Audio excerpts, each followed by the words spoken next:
in New York is less than 2 months away, and the Democratic nominee and front runner in the race, in the last poll I saw, he's leading by 20%.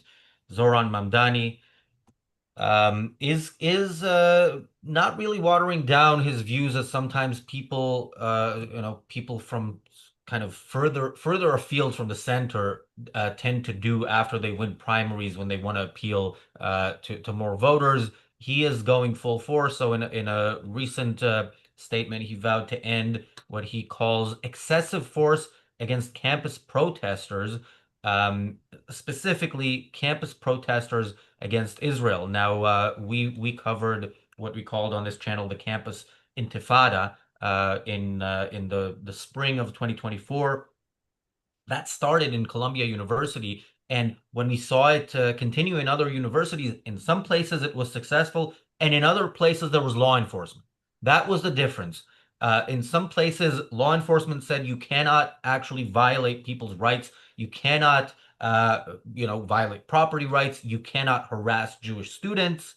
And in Columbia, Columbia said, this is okay. And the police didn't do much until a later point. For Mamdani, the little that was done in New York was too much, and he wants to see less of it. Remember, this is the same guy who wants to defund the police. So if he does that, I don't know, even if he changes his mind on enforcement, how that would happen.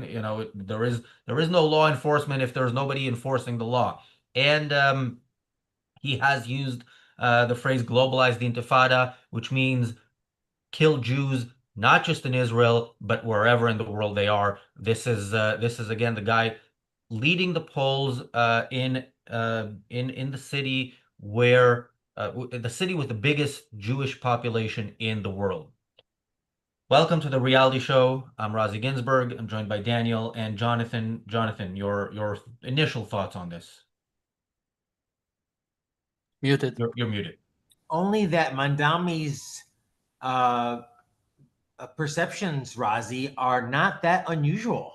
When I look to the kind of the leftists these days, the Democratic Party, this is very mainstream, especially when it comes to young people and especially when it comes to Israel.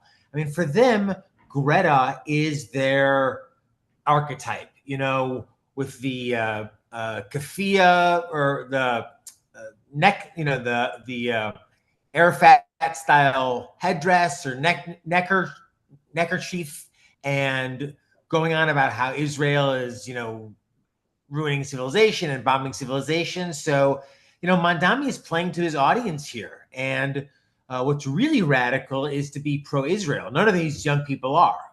For these young people, they have been told since the first time they probably set foot on a college campus that Israel and the U.S. are colonizers and globalizers and responsible for global warming and, all sorts of social ills. So Mandami's playing to his crowd. That socialist perspective is mainstream right now.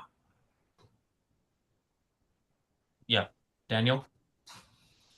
Yeah, I mean, Jonathan says about playing to the crowd, and it's true. What's problematic is the crowd is majority of New Yorkers, or at least the majority of New Yorkers who have already decided who they are going to vote for.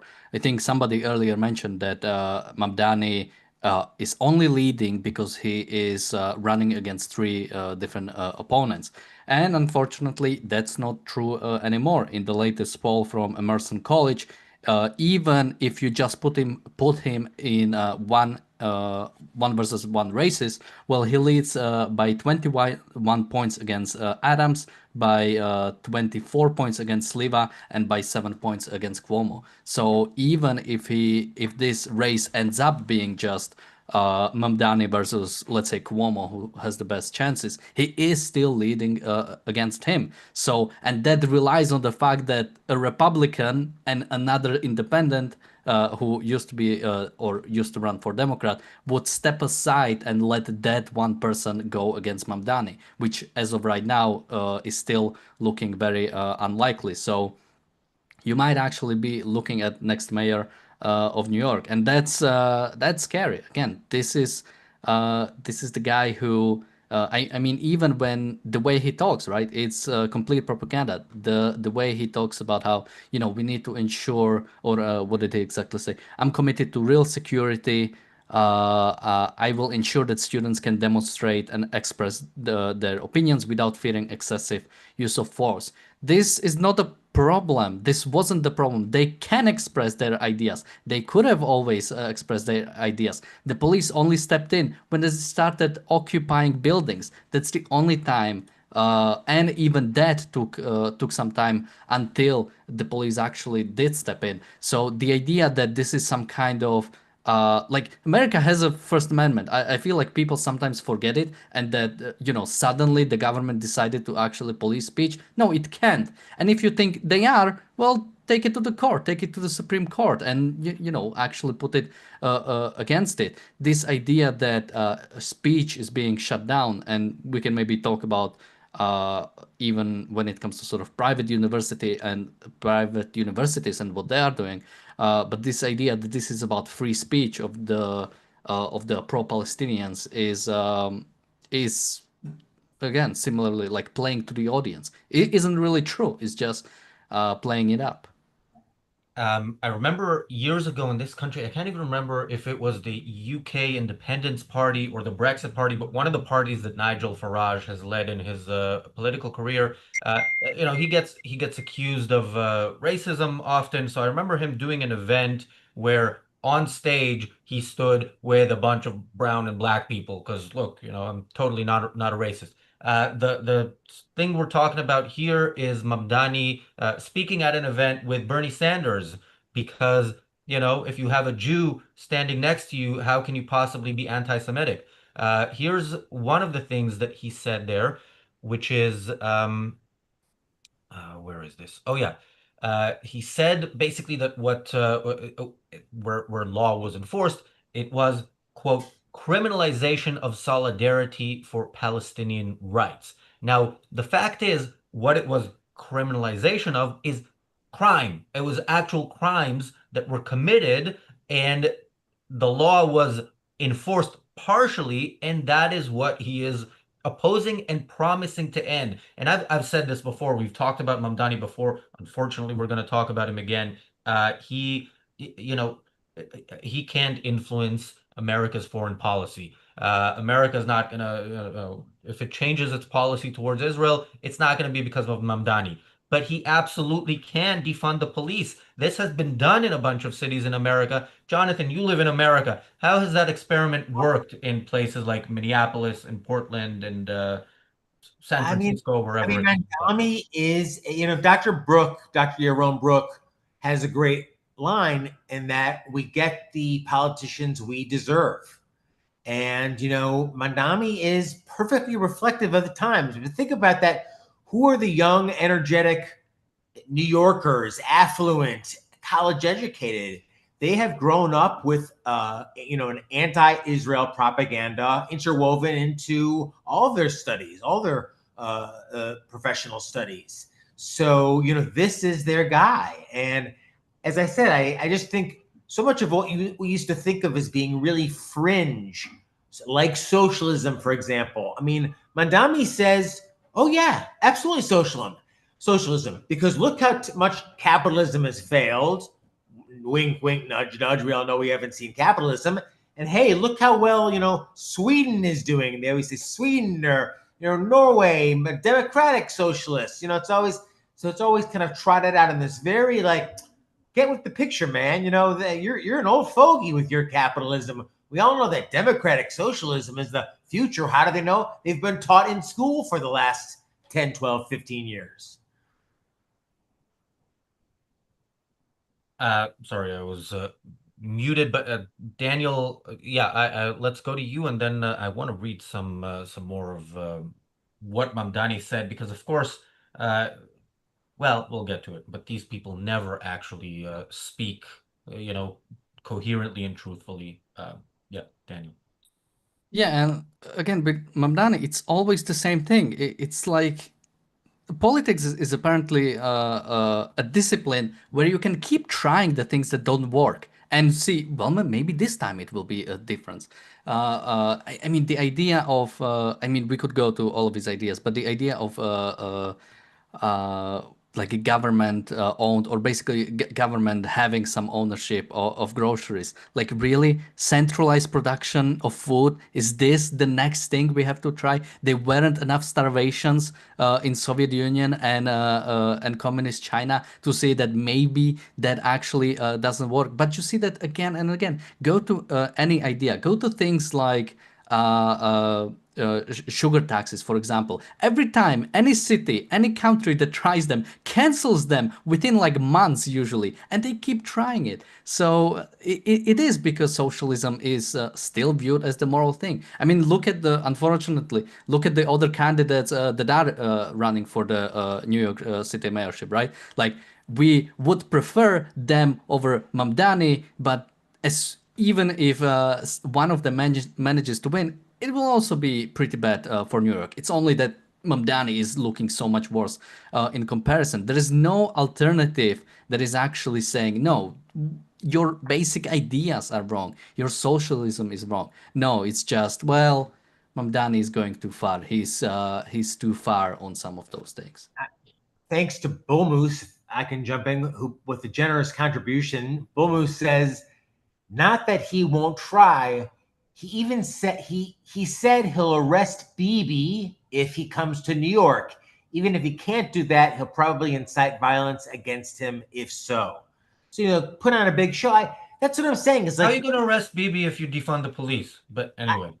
But being anti-Israel is fashionable. I guess that's kind of what it's getting down to. I mean, being against the Jews, being against Israel, and I don't think it's just on the left either. Frankly, I think it's on the left and on the right. Being against Israel is fashionable, and you see it very much with young people for whom globalized the Intifada is something that they grew up hearing. And their professors said to them that it was a mark of bravery to stand up and say that, and hold up their little Palestinian flags and keffiyehs. So they're doing exactly what they've been taught, and it's just Daniel, you stressed how Jewish New York demographically is. I think it's certainly across where I've seen in America. It's changed. It is among young people, especially. Being anti-Israel is seen as being pretty chic, and being pro-Israel is kind of being old-fashioned and antiquated. Yeah, Shauna says in the chat, Jews in New York City should move to Florida or fight back against the racist commie. First of all, if he wins, it's not just Jews who should leave. Maybe they should leave quickly, even more quickly. But yeah, certainly anybody with money, anybody productive, anybody who is not involved in crime and would not like to be a victim of crime should really run away as fast as you can. And it's not easy because New York City is the greatest city in the world. I don't know how one can leave it. When I'm there for a couple of days, I can barely leave. Like, I keep hoping my flight gets delayed and stuff. But yeah, this is dangerous. And if you don't understand how dangerous it is, let me read some more from the Yeah, man who might be. if I can just quickly jump in, if we really do see like exodus of Jewish people, or generally just exodus of New Yorkers, maybe this is how he's fixing the housing shortages, right? I mean, I remember one mustache man who did kick out a bunch of Jews from their businesses and their houses and give it to the Aryans. So maybe this is Yeah, the spot. and by the way, the term socialist does get thrown around all the time. This guy is full on. Like, listen to him. He is actually he is serious about it. He's serious Just about quickly, socialism. he is endorsed by the Democratic Socialists of America, and I think he even called himself a Democratic Socialist. So Yeah. this is not even like putting on him, like he is calling himself that. Yeah, and by the way, not even everybody in America who calls themselves a socialist is actually advocating for socialist ideas. He is. Yeah, government-owned grocery stores is next level. But here's some more next level stuff. This is a quote. Sending officers to student compounds does not restore security, but rather exacerbates insecurity. Later on, he says, I am committed to real security, not to slogans that serve to justify oppression. As mayor of New York, I will ensure that students can demonstrate and express their opinions without fearing excessive use of force. The excessive use of force was by the protesters that he is now promising will get away with it next time. So, yeah, this is another thing in political discourse, which is saying what you mean is so seemingly unacceptable in political discourse, but this guy takes it to the next level. He's actually going to increase security by letting violent rioters riot with no fear of actually, Well, and having to pay. we saw so much of that video, Razi, of like, Jewish students walking across the campus and being completely intimidated by a mob of kids with their little scarves and their signs and their masks and their hoods, and like, this went on and on and on. In addition to just encampments popping up everywhere, with murderous slogans and chants all day and all night. So but that is seen as moral. That is seen as righteous. They are seen as young, ambitious, free-thinking freedom fighters. It's Israel that's the mean, oppressive, which is such a turnaround of reality. Israel is one of the freest countries on earth, and by far the freest country in the Middle East. And yet, that's the enemy here for them. Daniel. Well, when it comes to sort of the ideas at universities, that universities are probably the place where the biggest sort of Overton window should be when it comes to sort of what ideas are there, or sort of are not necessarily respected, but sort of allowed to go on. But shouldn't there be at some point, and again, universities, private institutions, they should do whatever they want, but I think we should pressure them to, I think, do the proper thing. When it comes to ideologies like, Nazism, for example, or Palestinianism, which again is actually calling out for the wiping out of Israel, is calling out for even, going around the world and hunting down Jews. Like, shouldn't those ideas maybe not be respected? Shouldn't those ideas, maybe actually get some consequences, even if they don't turn out into actual law breaking, as they do here? The biggest reason we even advocate for basically police to get involved is actual property was destroyed, actual property was occupied. But even when it comes to the universities themselves, sort of some enforcement, I mean, what does it say about the university if it's putting out people like Mahmoud Khalil as like, oh, this is like our alumni, this is somebody we are proud that came into our university and studied, this guy who wants actually that of Jews. I mean, again, what does that say about a university? There should be, and the idea that Mamdani, again, because what does it mean? What does it mean for Mamdani to say that he will ensure that? Those are private universities. What are you planning to do? Some control over what those universities are doing? Well, and it's always a package deal when we start talking about protest, and protest versus violating people's rights, physically getting up in their face, physically, overcoming their personal artifacts, whatever it is. So, never before has anyone had a bigger voice, and certainly if any pro-Palestinian, pro-Hamas group wanted to rent a hall and put on a big demonstration and wave their little flags, I mean, I certainly wouldn't have much problem with it. The Nazis did that in New York, I believe, in the 1940s in America. But it's that so-called public space on university campuses, especially where a lot of this went on, and that is going to be kind of the testing ground of, quote, free speech versus just permitting murderous incitement and activity.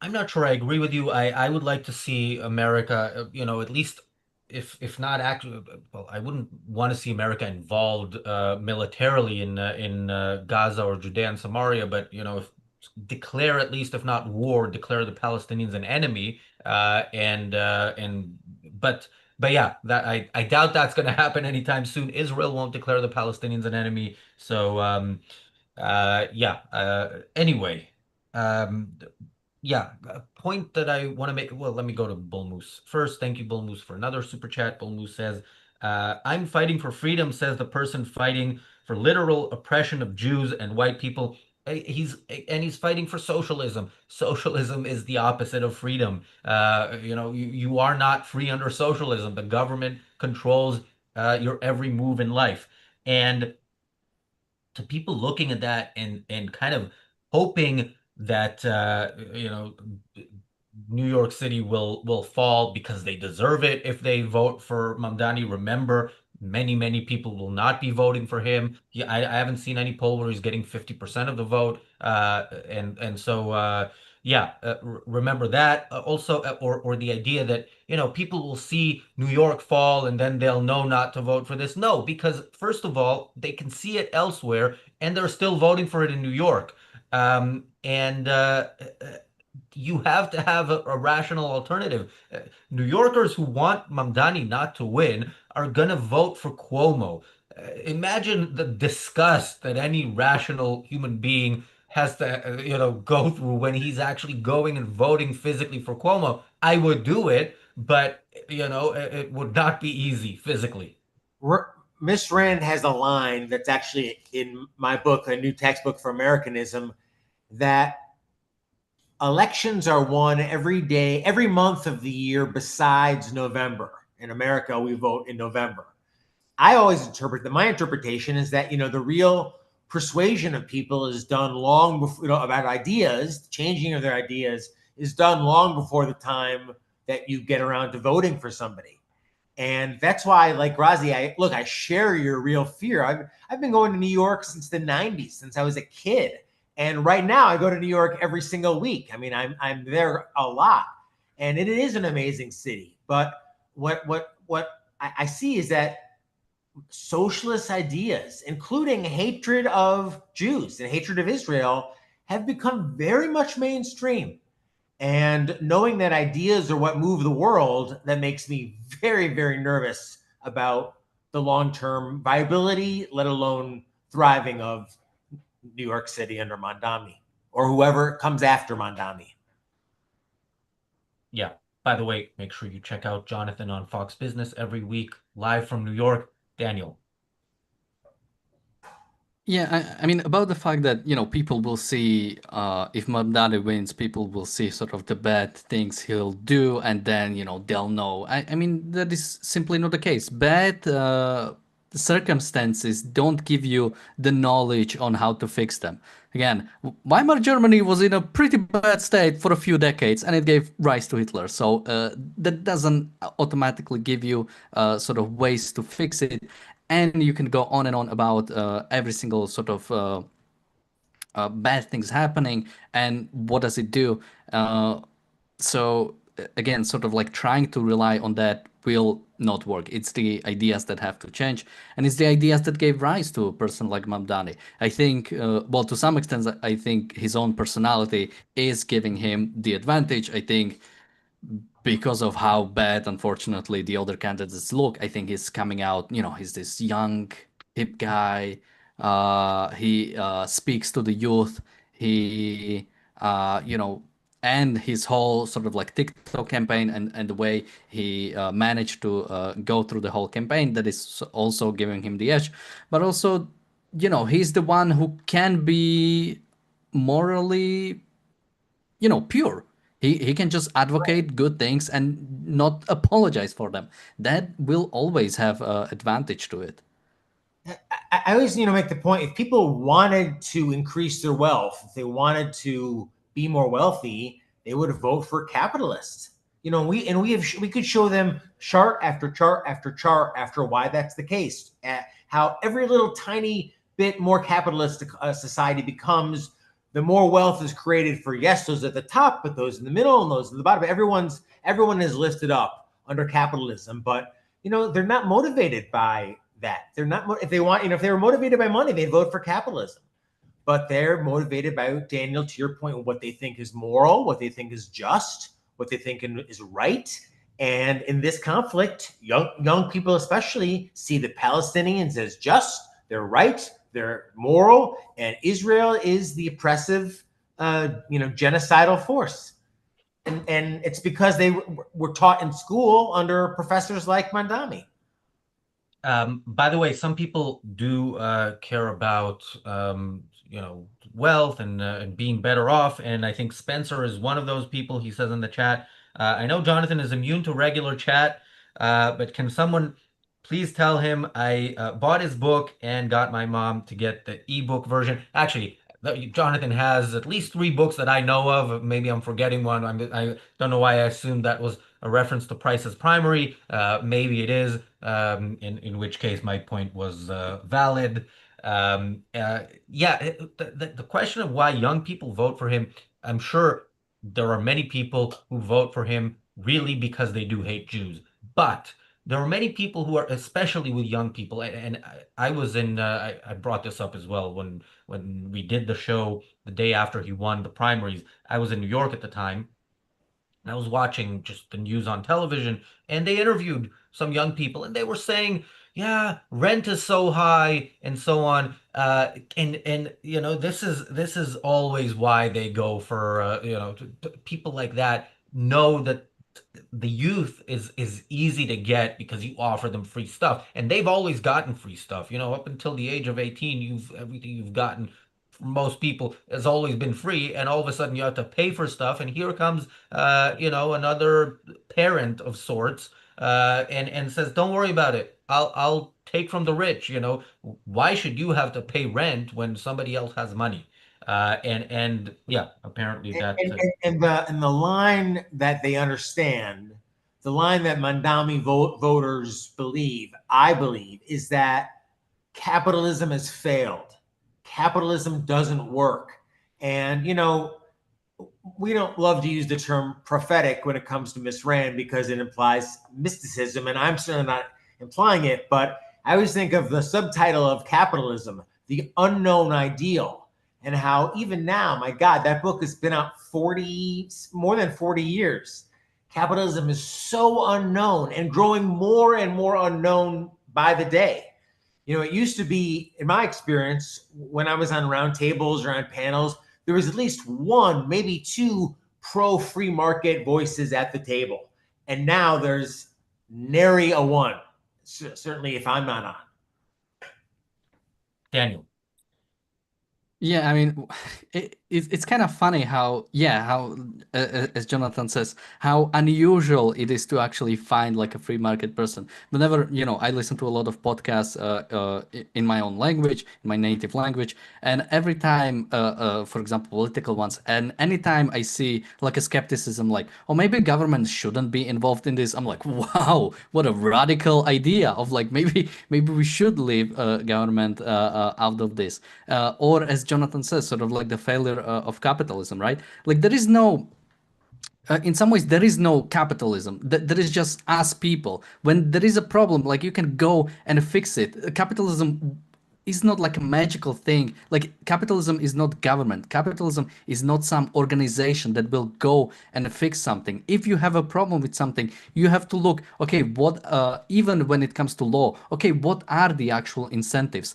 Are the incentives in the right place to have the rent law in New York? Of course they aren't. You are not allowed to build. It takes a long time. A lot of stuff is rent controlled, so it's not even worth it, right? Like, why would you build like a apartment building if the government can come in and rent control it? Basically, put a cap on how much you can actually rent it out. No, it's a terrible risk. Like for most investments, especially when it comes to building, you are looking into horizon of decades to actually get your money back. Why would you ever do it, especially if you know a guy like Mamdani is coming in? So when it comes to actually properly fixing things through free market, it needs stability. It needs making sure you can actually get your money back, and that is simply not the incentives people right now have when it comes to America, when it comes to major cities.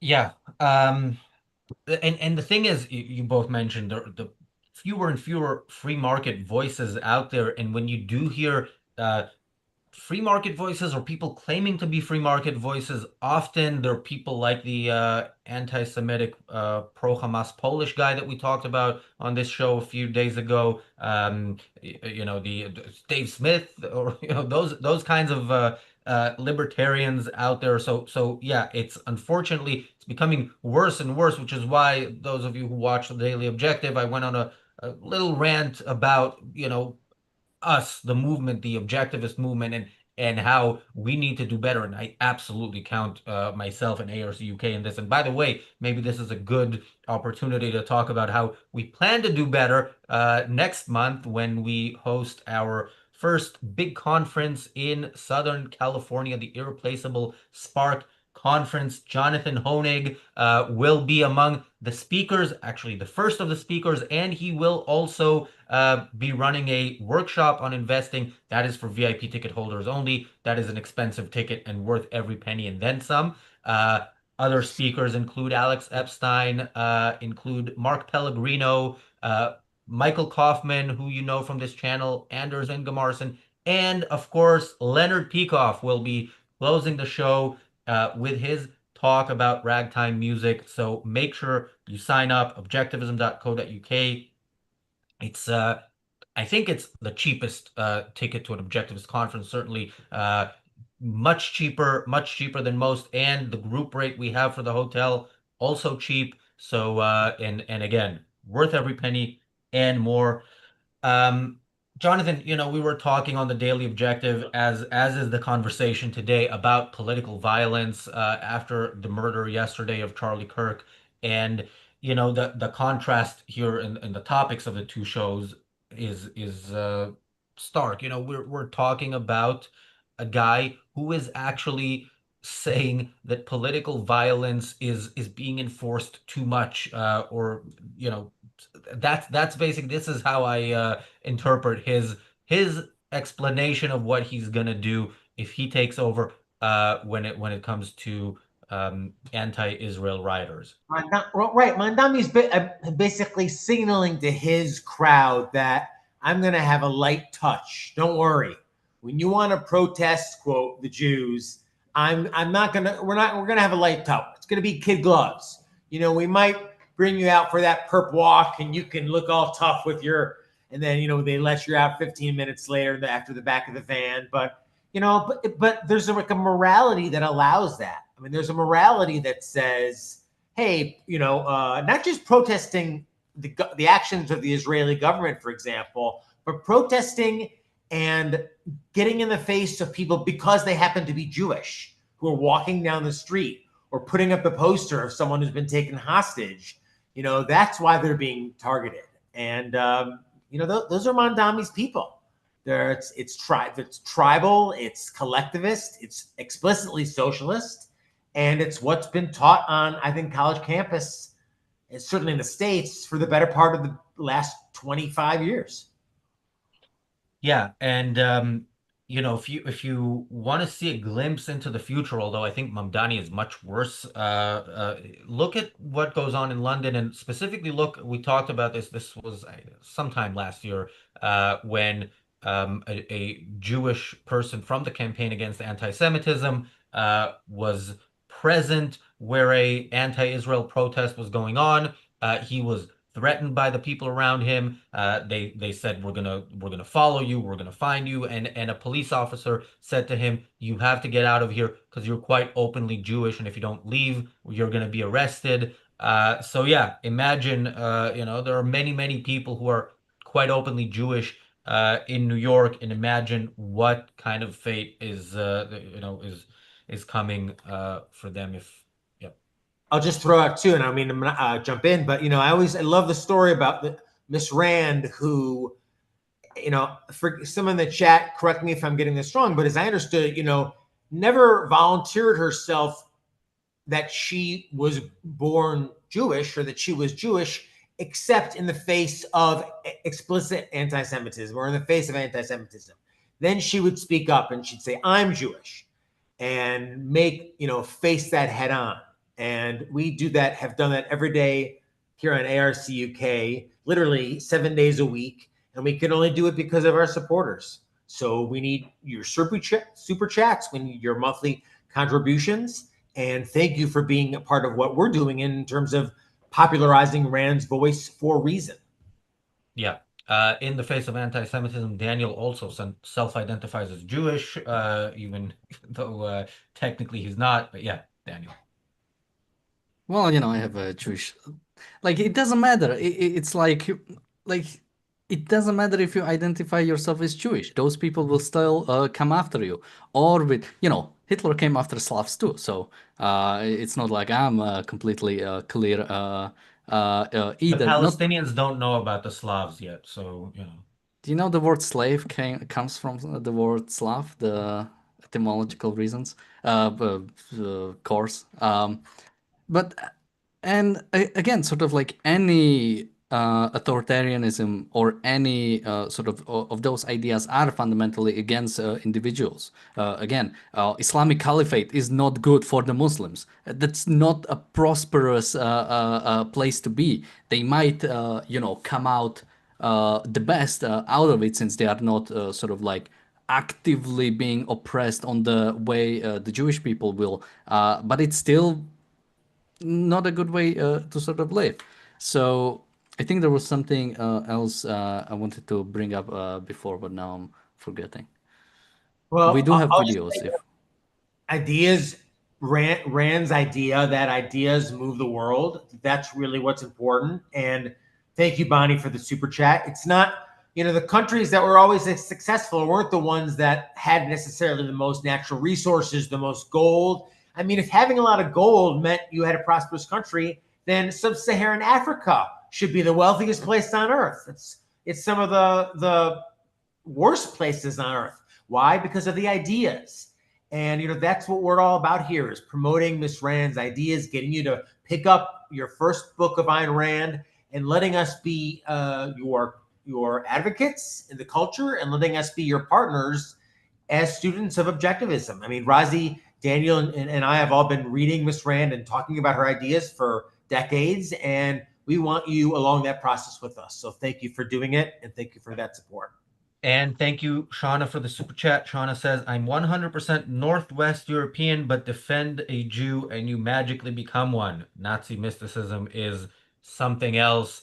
Yeah, and today's Nazis, the Palestinians, are no different.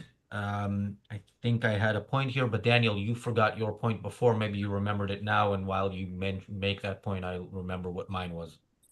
I didn't remember, but something Jonathan mentioned about the natural rights. Something I want to look into a little bit more because it almost looks the opposite, that the countries with the most natural rights are actually the more authoritarian. And my hypothesis right now is when you don't have simply wealth, and even all wealth Wait, is you don't created. mean natural rights, you mean natural resources.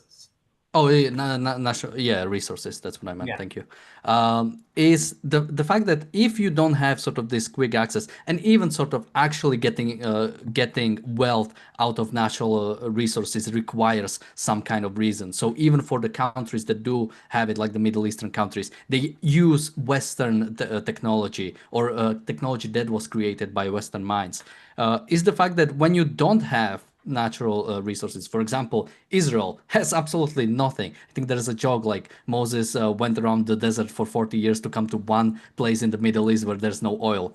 And the fact is that Israel had to develop by completely using the mind created technologies to actually make that piece of Middle East livable for human flourishment, and that is what most Western countries do. They use their mind to actually get the most out of whatever they have. So I remembered what I was going to do. I was going to respond to a troll, but since then, Stedman has said something much nicer, and I'm going to respond to him. Although, Stedman, you're talking to objectivists, you opened up a whole Pandora's box here. But Stedman says, your podcasts have me interested in reading Rand. Yes, expect many, many recommendations on what to read first, but I will say that if people always advocate for reading one or the other of the novels, and I agree with that if you're a fiction reader. I would never have read Rand if I was just going to read fiction, because I was always more of a nonfiction person. And the nonfiction, much of it is available online for free on Ayn Rand Institute's website, ARI Campus. So yeah, I strongly recommend that. And by the way, my recommendation, if you are a fiction fan, is to start with The Fountainhead, but that also opens up a whole debate that we're not going to have today. Instead, I'm going to ask Daniel for your parting thoughts and where can people find you? I don't think it's a controversial thing to start with The Fountainhead. When it comes to which is the best, that's where the controversy starts. You can find Also The me. Fountainhead. Continue. What did I say? Oh, I what said is also it? The Fountainhead. Yeah, yeah, continue. That's controversial. You can find me on my YouTube channel, Damn Dan. When it comes to Mamdani, well, I hope, Jesus Christ, I hope that only one candidate will run against him, and it will, I mean, if it does happen, it would most likely have to be Cuomo, and I think Cuomo has the best chance. And I think it needs to happen soon. If it happens too late, Mamdani will have such a basically distance ahead of him that I think it will be lost if it's too late. And unfortunately, it might be too late anyway. So Um, okay, Stedman asks, can you please post the link to free Rand writings? So, Jonathan, when I ask you for parting thoughts and where can people find you, can you give the long answer so Daniel has time to go get the ARI campus link and post it in the chat? Well, I'll answer. Stedman is more interested in the nonfiction, so I'll recommend to him a book project called A New Textbook of Americanism, Ayn Rand on politics. You know, she called America the only moral country in the history of the world. And A New Textbook of Americanism gets into exactly what Americanism is. Americanism is not just whatever is voted on or whatever Trump wants or whatever, you know, any other leader wants. Americanism is something very specific. Rand understood it, and it's explored in this project, which is at Amazon.com, A New Textbook of Americanism. Bonnie says Atlas Shrugged. I hate the expression "we'll agree to disagree," but I do love Atlas Shrugged. So just to point that out. good copy. What? Good copy from the early Ayn Rand. Yeah, people don't know that, but yeah, People should know that. yeah, and that actually, I don't think that's available online for free, but it is available in some places. Anyway, thanks guys for joining me. Thanks everybody for watching. We're back tomorrow with the Daily Objective, talking about Egypt's plan to go to war with Israel, an actual, I think, plan. And on the reality show, we're going to talk about the Spanish Prime Minister talking about how much he would love to nuke Israel, but he just can't. See you tomorrow.